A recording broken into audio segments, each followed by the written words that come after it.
Good day mga kuis! Biyahe tayo ngayon ng Panta, Bayan Maralakay Highway.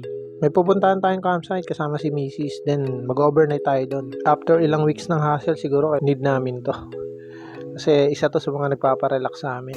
Para sa amin kasi yung pagka-camping is mas prepared namin pag gusto namin ma-relax yung utak namin, ma-refresh.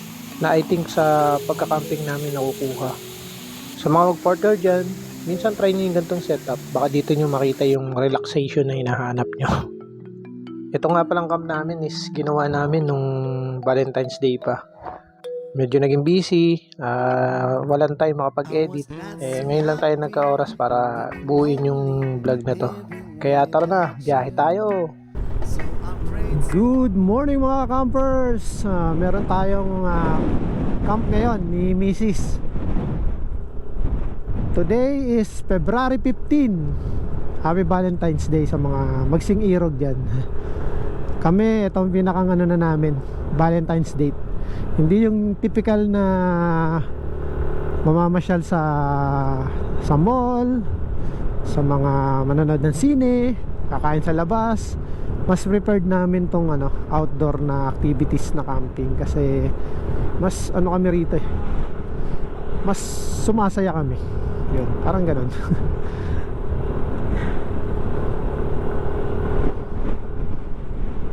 Magka-camp tayo dito sa may sa may maraming campsite dyan sa may paglampas lang ng Marilake. Di pa natin sure kung saan tayo doon magka-camp.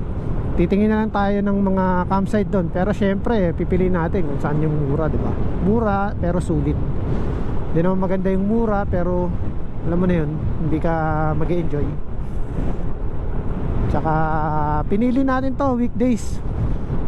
Kasi alam natin weekends super crowded sa mga mga campsite.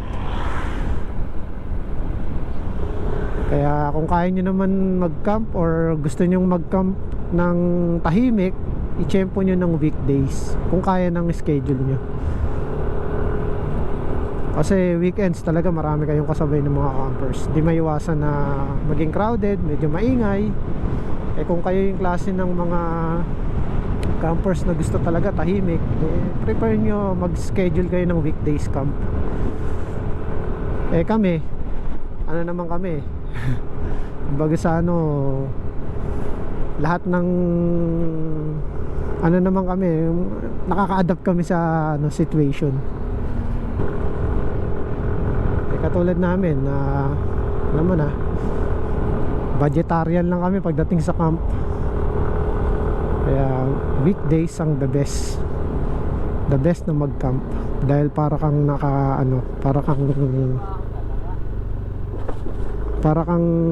naka-private campsite na rin. Kasi karamihan walang laman yung mga campsite.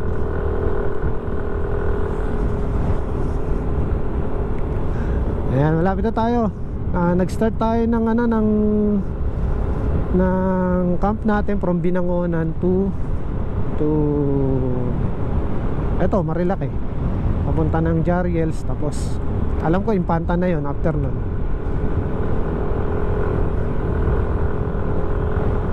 Try natin budgetan to ng 1K lang ang magagastos. Nagpagas lang tayo 200 pero tingin ko abot na balikan. Kasi alis din na bawasan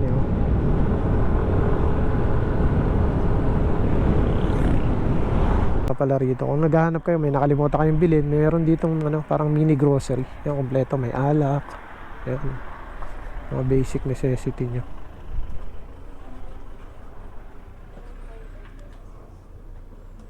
Ayan, kompleto. Bago mag-Jariels to. Pangalan nito, Esperanza. Parang rin siya, kainan din sa taas. Bili lang kami itlog tsaka konting alak. Marquez Bulaluhan campsite. Ayan, campsite ng Marquez Bulaluhan. Approaching na tayo, Jariels Peak. Ito ang usual na kinakainan ng mga riders. After nito, sunod-sunod na yung mga campsite na makikita natin. Pero meron tayong isang target. Nakita ko lang din sa vlog yun. sa vlog ni Tom TV sa may tulay dito sa may, sabi pangatlong tulay, pero sabi naman kay Tom TV pangalawang tulay daw. Ayun, alamin natin kung saan tulay talaga yun, kasi nakapag-camp na tayo rito sa Pinlac Falls. Nakapag-overnight camp tayo dyan. Then after ng Pinlac Falls, nakadaan na rin tayo, pero day tour lang tayo kasi sinide trip lang natin yung Lola Seven dyan sa may ano. Hindi tayo nakapag-overnight kasi galing tayo ng Impanta noon, doon kami nag-overnight camp. Beach camp naman kami noon. Nung pauwi, nag-side side trip kami dito sa Lola Seven. Ngayon may pupuntahan natin. Tignan natin kung pwede tayo mag-overnight kasi bago pa lang daw dinidevelop yung lugar. Wala pa daw ganong mga cottage, mga ano. Tayo hindi man natin kailangan ng cottage. May sarili naman tayong tent, may mga lamesa naman tayo, upuan. Kailangan lang talaga natin spot, camping spot na medyo maganda yung view, saka nakaka-relax. Kaya sana payagan tayo kapag overnight doon. Ilaw walang problema, dala natin ng Meralco, portable Meralco dala natin. Kahit 3 days hindi malulobot yung dala nating power bank. Ito isang campsite na nadaanan natin, Camp Lema. Pero mukhang sosyalin. May mga private cabin. Doon lang tayo sa budget meal. Budget meal lang muna tayo ngayon.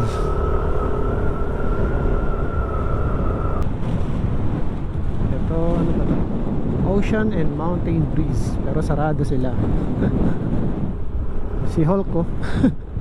Si Hulk, mukhang matanda na si Hulk, madusing eh. Yan, mga kasama nating mga riders. Mga weekdays riders. Tambay muna sila dun sa gilid. Dati trip na trip ko din yan, mga ganyang ride lang. Habang tumatanda tayo, ewan ko, sa ako lang ako lang siguro, o pwedeng may makatulad din ng hilig ko.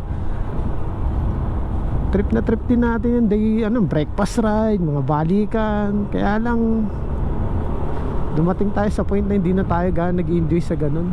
Ayan, ito na naman, kilometer 99. Ayan, campsite din yan. Ayan. Mas trip ko na yung babiyaya ka na malayo, pero at least makapag-overnight ka dun sa lugar.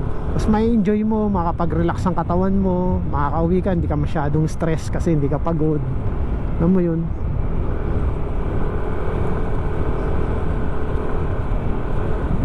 Mas prepared ko talaga kahit paano makapag-overnight dun sa lugar na pupuntahan. Yan, ito, Godspeed Eco Park. Yan, ganda rin, no? Sunod-sunod dito mga campsite, mga park. Sa gasolina nga pala wala kang problema dito. Dami rito ang bilihan ng yung nga lang bote-bote. Pero at least diba, pang emergency, no choice ka na. Hindi ka kakabahan na wala kang mabibili ng gasolina. Medyo mas mahal nga lang, syempre. Binabiyahe din nila yan. Daming dinidevelop na rito, sunod-sunod na. Magiging na talaga to, tourist haven na talaga. Madalas din kasi landslide dito, kaya ginagawa nila ng mga rip-crap pa tawag dyan, rip-rap. Parang nilalagyan ng lambat para hindi gumuho yung lupa. Ito, another campsite. Hindi pa natin napupuntahan itong mga campsite na natin. Ito, Casa Federico Staycation and Campsite. Yan. Yan, yung sasabi ko, landslide do.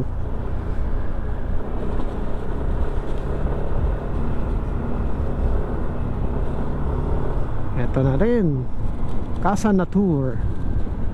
Siguro parang private house to o private resort. Ito, another campsite na naman. Sunod-sunod talagang campsite dito. Ito, Nine Pines. The Nine Pines. Yan.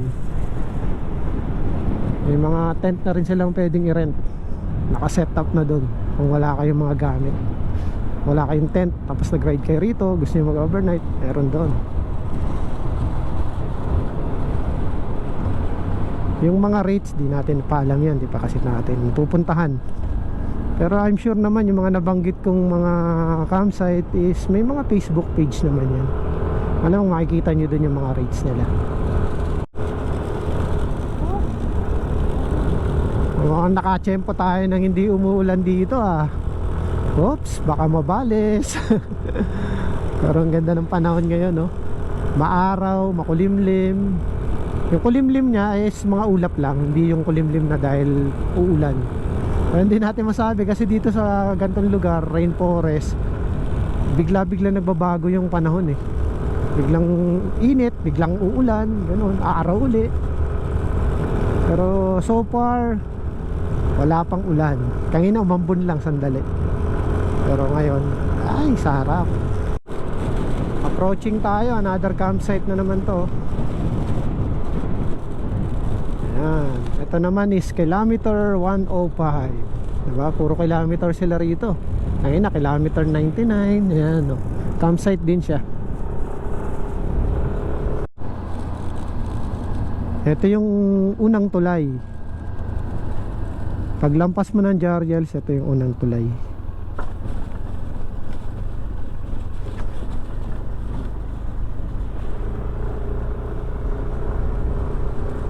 Ato, approaching tayo, pangalawang tulay. Oh. Pangalawang tulay. Ito yung pangatlong tulay. I think ito na yon.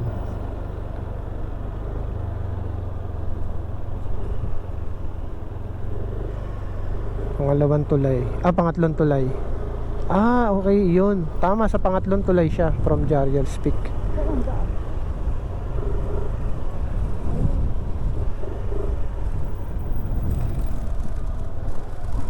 Ito yung entrance.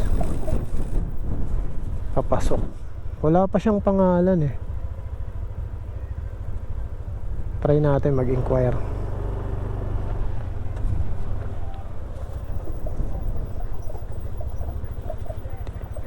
Mukhang bago pa lang dinidevelop yung lugar.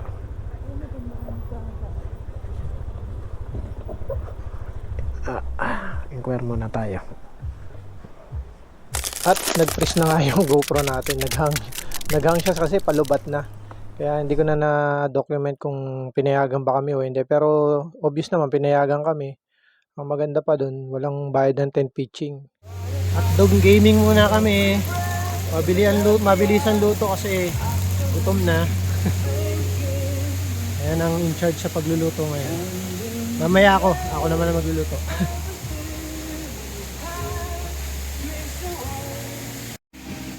Yes, kape sa panahong malamig. Kape sa tanghali. Tanghali, pero sobrang lamig pa rin. Sobrang lamig dito.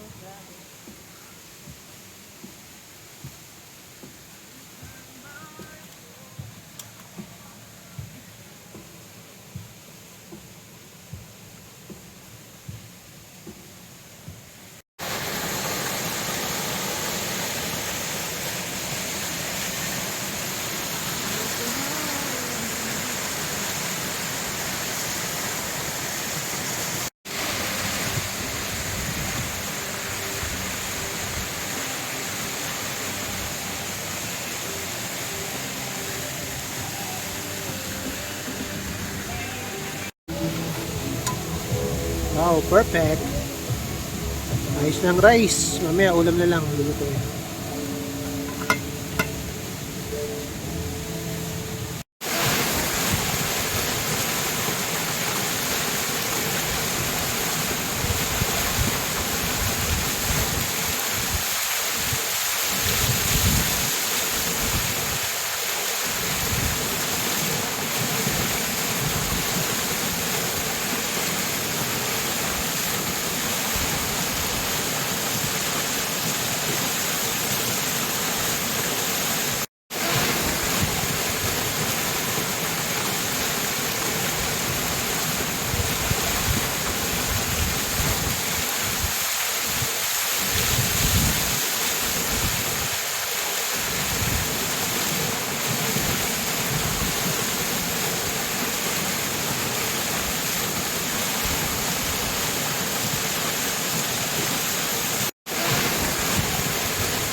Let's take it slow. Where you go, I go too.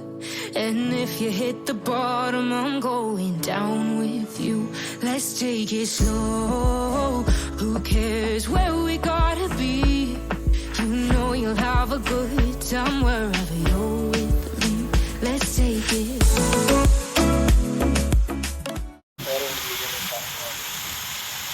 Pero madilim pati ako guys.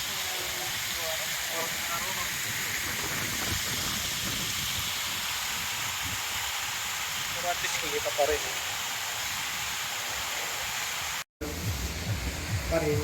Pareho lang sila. Pero ito may pintuan. May pintuan na rin ba yan? Yung kabila? Yeah. May pintuan na rin doon. Ito sir, wala pa sir. Di pa ako dyan. Di pa tapos to. Patapos, mas maunang matapos yung kabila. Pero possibly siguro magkasabay na rin to bago mag-summer, no? Yes sir. Yan, ganito kaliwanag dito pag gabi.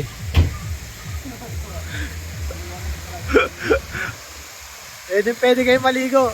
Ang tanong, kakayanin nyo ba yung lamig?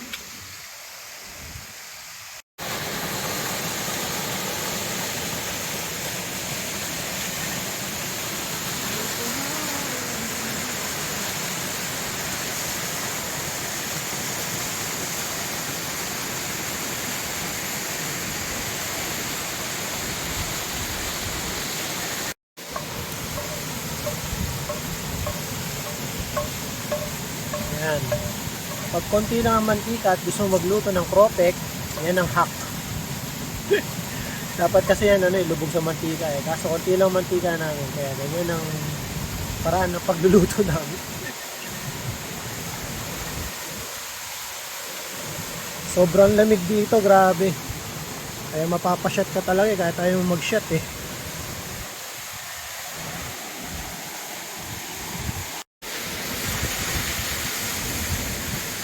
Init, shot, balot na balot. Sobrang lamig dito, grabe. Tropek with sukang may sili, tsaka gin pineapple.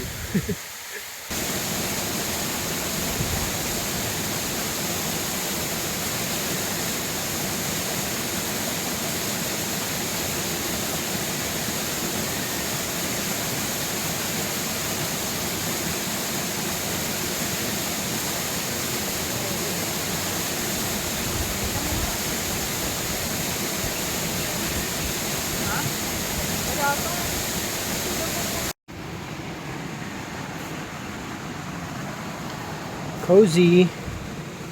Night.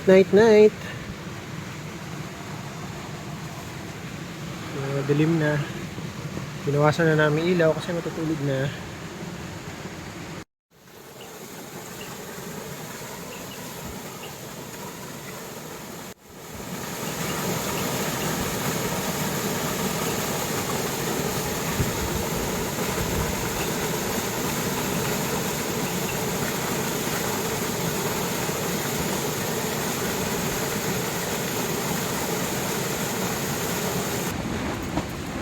Hangin.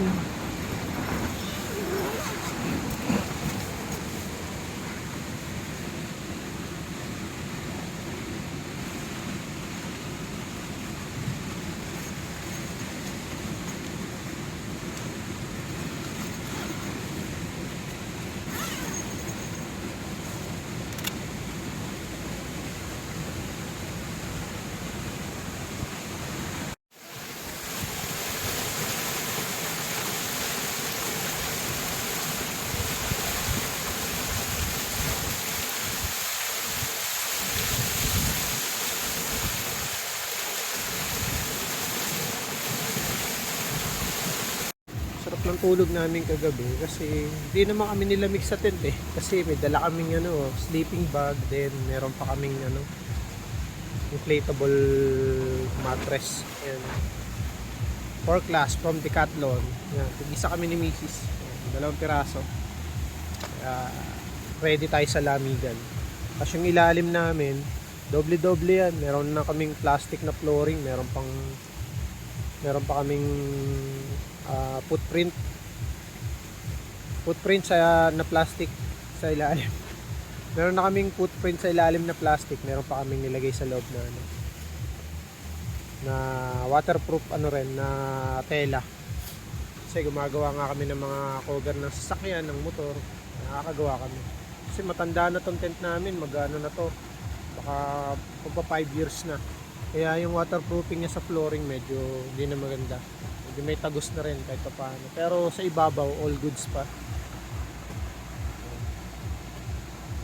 Sementado kasi to kaya hindi kami nakapaglagay ng mga pegs, yung mga ano.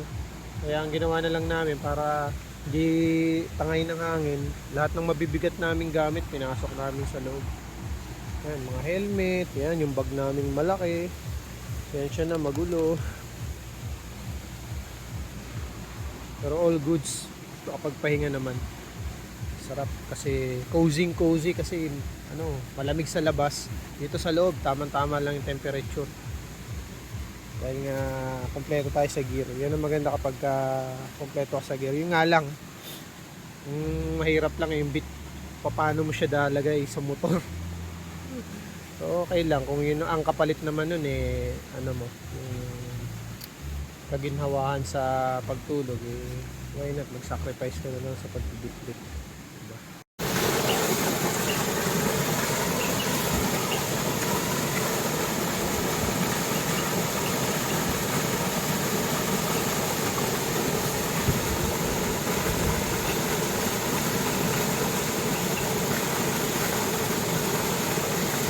Good morning! Maulang morning! Kahapon nung dumating kami, hindi naman umuulan. Nag-start lang ang ulan ng madaling araw. Until now, umuulan. Pero hindi naman malakas. So, maganda sa kanya kahit umuulan, hindi nagbabago yung kulay ng tubig. Super clear pa rin. Hindi ko kayo may ikot gaano kasi nga umuulan. Babasa tayo. Tsaka ang lamig, grabe lamig dito. Kaya kung pupunta kayo rito, make sure may dala kayong jacket.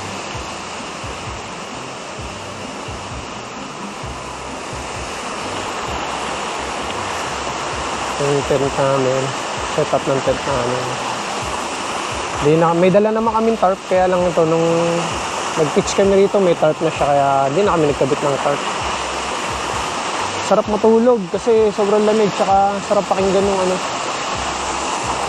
nung ilog, katabi mo lang yung falls. Medyo kinakabahan kasi siyempre, hindi mo masabi, di ba? Yung mga napanood na tayo na biglang lumalaking tubig. Pero sabi naman yun ng caretaker dito na kahit daw walang tigil ang ulan, hindi daw lumalakas hanggang sobrang lakas ng tubig dito. Saka hindi lumalabo.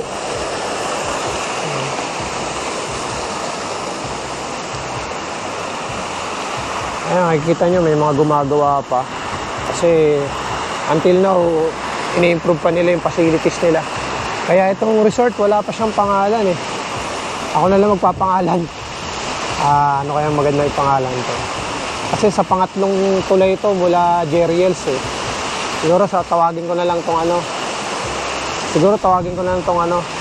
Ikatlong tulay, no name resort. Diba? Ayun ang linaw ng tubig oh. Grabe. Ang tanong, kaya mo ba maglublob ng ganito kalamig? Grabe. Ayun, may mga gumagawa pa. Sobrang lakas pa ng hangin. Yun, kita niyo yung fog. Grabe. So, inapagpag yung mga tarp na nakakabit. Oh. Sabi ni Sir, yung caretaker dito, kami pa lang yata yung unang nag-vlog ng nag-overnight dito. Usually day tour lang kasi wala pa sila talagang facilities dito na pwedeng tulugan. Meron doon na pinakita sa ating kagabi, ginagawa pa lang. Hindi pa siya fully operational, pero target nila end of February. Pwede na yatang ma-rent yun. Dalawang ano siya, may attic, up and down. Hindi pa lang alam kung magkano yung magiging presyuhan. Pero dito, as of now, ang nakuha ko lang info sa entrance fee is 50 pesos kung day tour. Then 100 pesos kung overnight. Walang nasabi sa akin kung may bayad yung tent pitching. Malalaman natin mamaya pag nagbayad tayo. Kung sisingilin tayo.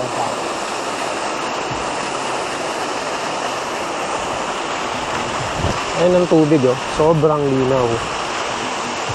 Dito ang babaw lang dito eh oh. Kaya pwede kang maglublog. Kaya lang sobrang lamig talaga. Etong medyo malalim sa gitna. Kasi 3 layer siya eh. Sa 2, 3. 3 layer na pwede mong liguan. Doon sa pinakang-dulo, yun yung pinakamababaw. Then ito yung, tingin ko ito yung pinakamalalim. Saka mas malaki itong nasa gitna. Ngayon, tingnan nyo, may ongoing pa. Mukhang pinalalaparan yung gilid.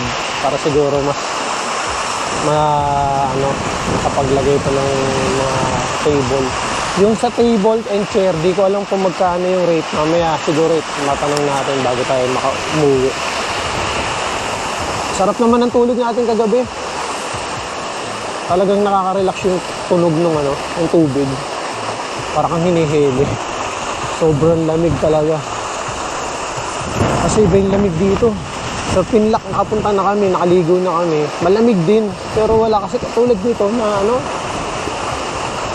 malamig na yung tubig. Ang lakas pa ng hangin dito.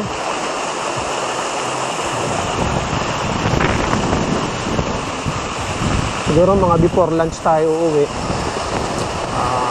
Okay naman, maganda naman yung kinalabasan ng Valentine camp namin ni Mrs. Masarap din yung naging pagkain namin, naluto namin. Kaya kung kayo, nagpaplano kayong pumunta rito, siguro puntahan nyo na kasi ngayon, mura pa. Hindi natin alam kung magkano magiging presyuhan ng rate dito kapag fully operational na siya. Pero sa ngayon, hindi pa siya hindi pa kompleto yung facilities, pero masasabi ko yung CR dito maganda. Kasi bago lahat. Bagong gawa yung CR. Kaya kung yung mga una, karamihan na campers, tinatanong ka agad yung how about yung CR daw, kung kumusta naman. Yung CR, maganda yung CR dito, parang nasa mall. Kasi fully tiles siya, tsaka bagong-bago pati toilet bowl. Ayan o, kita nyo, lakas ng ulan. Ayan o, kita nyo, dito. Ang linis ng tubig, kung may makikita kayo mga dumi, yan, mga dahon lang yan. Kumbaga sa natural na nagagaling sa natural trash. Parang bang ganun. Grabe, hindi kami makalabas pa, makapagkape kasi sobrang lamig, tsaka umulan. Ayan o, sobrang lakas ng hangin. Ang mga upuan namin, mga nagtauban na lahat. Maya siguro kami lalabas, so pasok muna kami sa tent kasi sobrang lamig. Kung ganito yung view sa tent paglabas mo, diba? Astig. Katabi mo lang yung paliguan.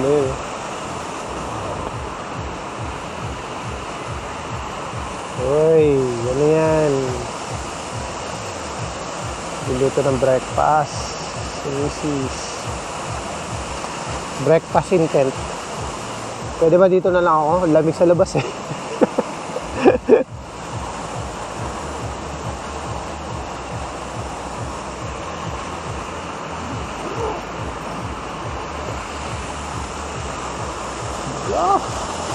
Ay siya. Pagbungad mo, gantong makikita mo, di ba? Nakaka-relax. Mga mag-asawa, mag-boyfriend, girlfriend, minsan try nyo yung camping na ganito. Simple lang pero rock.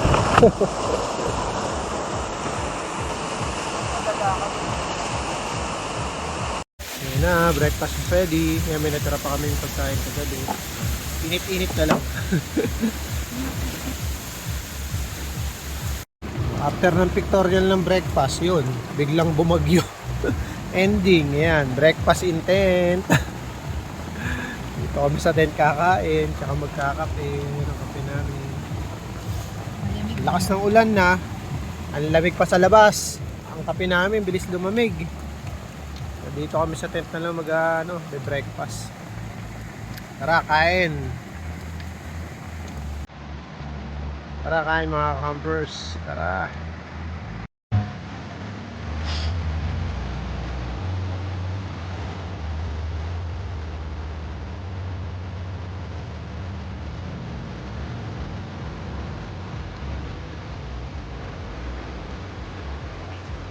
Ubus na ang breakfast.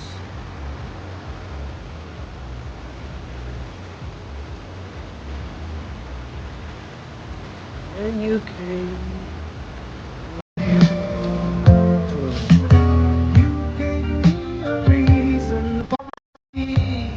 And I love what I feel. You give me a meaning to my life. Yes, I'm on beyond existing. And it all began when I met you.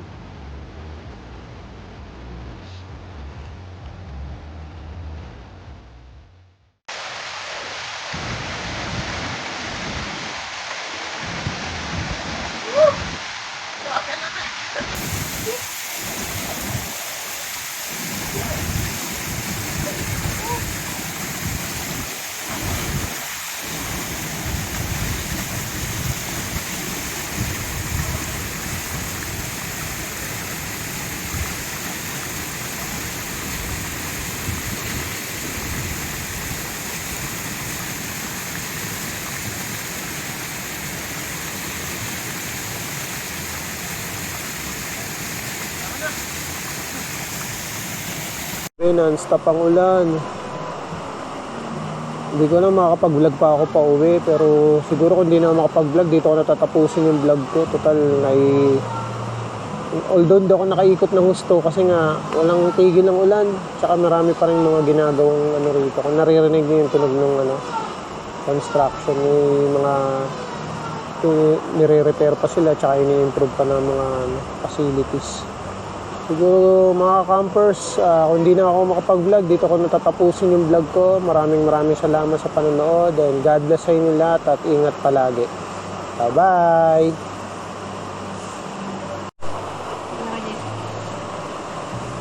Walang tigil ang ulan. Maya-maya pack up na kami siguro. Akala ko titigil ang ulan eh.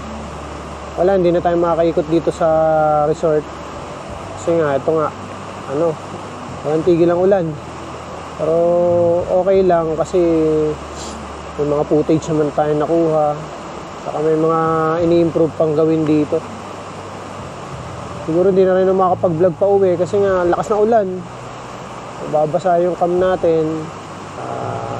Maraming salamat sa panonood at salamat mga ka-campers, and ride safe. Ingat kayo palagi mga ka-campers.